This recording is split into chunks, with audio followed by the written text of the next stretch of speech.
Hey guys, thanks for tuning in to the Style Historian Volume 1, which is all about the Hermès Birkin bag. So to begin, we're going to go to 1984 on an Air France flight. So Jane Birkin, the Paris-based English actress, was on a flight from Paris to London, and her seat ended up getting upgraded, which is probably, you can say, the reason why the Birkin bag even exists. So why is that, you ask? Her seat ended up being right next to at the time, the current CEO of Hermès, Jean-Louis Dumas. So she ended up spilling the contents of her bag as she was getting settled in her seat, and Dumas suggested that she get a bag with more pockets so it could hold more of her things. And she ended up agreeing and also suggested that this so-called dream bag would be a little bit bigger than a Kelly bag, which Hermès was making. So it's a typical shoulder bag, and smaller than her partner at the time, his suitcase. So in between a regular shoulder bag and a suitcase. So Hermès had a lot to work with, let's be honest. And she also had one more request, that it be able to hold her bottles. So the whole story is fabulous, but it gets even better because the way the bag was even conceptualized is just so fitting for a bag that sometimes goes for more than a college tuition, more than a moderately sized house at times. So Jane ended up sketching this idea with Dumas on an air sickness bag. So a bag that cost more, than the things that I listed was first sketched out on a bag meant for vomit. I just think that is fantastic. So in comparison to everything else that Hermès was making, the Birkin was kind of bold for them. So Hermès was a very classic, traditional company, and the Birkin really was a bag that was elegant, yet it was also sporty. So it was very modern for the time, and you can also think of trendy. So it made a rather classical, stuffy company trendy, and therefore it ended up opening up the company to a much more diverse market and clientele. So kind of a hippier,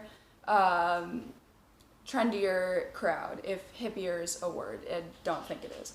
Anyways, I digress. So surprisingly though, the Hermès bag didn't gain any popularity until the 90s. So it took a couple years until the it bag era, which, don't ask me what that is. I didn't know that existed. Maybe it's another potential idea for a video to be continued. And there actually used to be a wait list for the bag. So, you put your name in to be on a wait list if you're in that kind of market. And you wait for Hermès to say, all right, we have your bag. Now there's more of just a wish list. And by a wish list, I mean a hope list. So you just kind of hope that Hermès is eventually going to make another Birkin bag and you are going to get it. And this is kind of, I was shocked by this. So how many Birkin bags are currently in circulation? Basically, how many are readily owned and available? And I was shocked at this number. So I'm going to give you a couple options, and you're going to let me know what you think it is in the comments, and I'll tell you at the end of this video. So do you think it is A, 200,000, so there's 200,000 Birkins in circulation, B, 1 million, C, 5 million, or D, 500,000? And like I said, I was shocked, so, So the Birkin comes in a variety of animal skins, and it also comes in canvas. So it comes in cowhide, ostrich, leather, and calfskin. And like I mentioned, you can get a canvas version too with the leather trim. And I couldn't find the number of colors it comes in, but the answer I got was basically a ton. And alone, it comes in 20 shades of blue. So, you know, if you really like that one shade of blue in particular, then you are in luck because Birkin probably comes in it. And the original size was 40 centimeters, and then they created a 35 and 30 centimeter version, and then kind of, you know, a little mini version in 25 centimeters. And so that's basically the overall history of the Birkin bag. So basically the bag that everyone wants, that, like I said, can cost an astronomical amount, was really just a happy coincidence. And the best part, remember, it was sketched on a bag meant for vomit. So if you see someone carrying a Birkin bag and they, you know, they act better than you can just tell them that. So now moving on to some fun facts about the Birkin. So it is rumored that Victoria Beckham owns over 100, priced at a cool $2.3 million, which honestly might seem crazy, but it's kind of like, because their amount, you know, keeps increasing. So the cheapest Birkin starting is $8,500, so $8,500, and it just keeps increasing annually. So if you think about it, it's kind of like investing in stocks, because the value only just goes up. So, you know, she's kind of a smart lady. And Kim Kardashian and Kate Moss have actually been thrown major shade because although, like I said, you know, it's kind of a mix of sporty and elegant, they have actually used their Birkin bags as gym bags. So I wouldn't suggest doing that, but, you know, as you'll kind of see later, Jane Birkin really wouldn't give a crap, so she would probably, you know, encourage them to use them as gym bags. And the most expensive Birkin to ever sell was a 2014 Himalayan Birkin for a whopping $380,000. And it was matte white in Nilo crocodile hide and had 18 karat gold, white gold, diamond encrusted hardware, if you can even call it hardware. That is fan-freaking-tastic.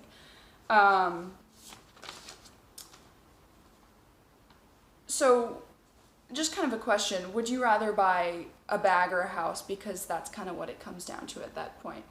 And over the past 7 years, 348 have been auctioned versus 1,074 Kelly bags. So it kind of goes to how rare the Birkin actually is. And, you know, the poll I asked you, how many are in circulation, is I was astounded. So, but just kind of shows the rarity versus even between their own styles of bags.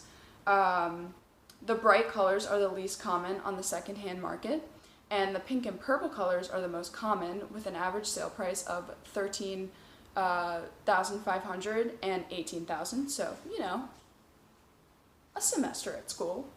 And because of its high resale value, the Birkin is popular among counterfeiters. And I found this was interesting. In 2012, a large international crime ring was busted by French police. And what's even more scandalous was there were several Hermès employees that were found to be part of this ring, and they were kicked out. So that sucked. But I thought this was probably the most interesting part of that. A pro tip from an antique dealer who specializes in 20th century leather goods, dream job. He said that you never tell a counterfeiter why the bag looks fake, because that will only help them improve their product. You know, just kind of a fun fact, not really about the Birkin bag, but hey, here we are. And the only customization allowed is choosing the seam colors and lining. However, for Christmas in 2013, Kanye gave Kim a $40,000 Birkin, and he got it custom painted by George Condo, who illustrated My Beautiful Dark Twisted Fantasy. And isn't that romantic, right? And, you know, I saw pictures of it. I think it's kind of weird. My boyfriend liked it, so, you know, let me know how you feel about her $40,000 custom illustrated bag. And so this last part, contrary to what you would think, Jane Birkin is extremely down to earth, and she's not afraid to put Hermès in its place. And a quote from her, I keep saying to Hermès to make it out of plastic or cardboard, then it wouldn't be so heavy. But if people want to go for the real thing, fine. If they go for copies, that's fine too. I don't really think it matters. So straight from Birkin's mouth, she doesn't care if you buy a fake one. But, you know, I would probably advise against it. So surprisingly, Birkin has only owned 4 of her bags throughout her life, and she has donated them to good causes after they're nice and worn. And I've seen pictures of her bags. She wears them freaking well. And that's just great to kind of hear of a celebrity who, you know, she has all this fame and fortune, not only from her films, but from really being the name of this iconic bag, and still kind of thinking of, okay, where can this money go to that would be better than, you know, in my pockets or in Hermès pockets. So I think that is fantastic. And if she doesn't already seem awesome enough, she makes sure Hermès donates an amount of the bag's profits to Birkin's charity, which she says Hermès will continue to do after she dies. I don't know. She'll just come back to come back from the dead and haunt them if they don't. And some examples of what her charity does is they did a benefit concert in Japan for earthquake relief. They helped the homeless and hungry in France, and one of Birkin's bags sold for $163,000, which went straight to the Japanese Red Cross. And on this topic, I'll leave you again with 2 final quotes from Birkin. And I'm sorry I'm throwing all these quotes at you. I just didn't realize how awesome she was going to be. She says this kind of on the on her bag, and, you know, kind of how silly, how expensive it is, and on the topic about charity. So that rather trivial piece of heavy luggage has done a lot of good in the world. And a Birkin bag is a very good rain hat. Just put everything else in a plastic bag. So, like I said, she kind of holds true to that statement, because she's only owned 4 Birkins in her life, and they've all looked like she's used them as umbrellas at some point. And so, as promised, I asked you how many Birkins were in circulation. So the correct answer is 200,000. That is freaking nothing. And now it kind of goes to show why they're so expensive. And it was honestly a very popular business model of Hermès to kind of create that exclusivity around that bag. And, you know, it only works for certain products. Like, sometimes if something's too expensive, it'll be like, oh, I'm not going to buy that. I'm going to buy, you know, something else. And then that really expensive thing ends up going, you know, out of style. But the Birkin bag is literally a timeless classic. And like I said, Victoria Beckham owns 100, so, you know, it's kind of like investing in the stock market, but, you know, you get to have sick purses. As always, thanks to BBC, Telegraph, Vogue, and WWD for your fantastic and informational articles, because without all of the information that you guys put out there, I would not be able to make any of these videos. So thank you, thank you, thank you, and I will link all of those articles in the description of this video. And like I've said, if you have any topics that you want me to talk about that have to do with fashion, then please let me know either in the comments, shoot me an email, slide into my Instagram DMs, really anywhere that you can reach me. Just don't call my phone, because I don't know how you would get my number. But yeah, because I would love to create content that you guys actually want to listen to. And as a shameless plug, remember to subscribe to my channel if you want to see more of these videos, which I post weekly.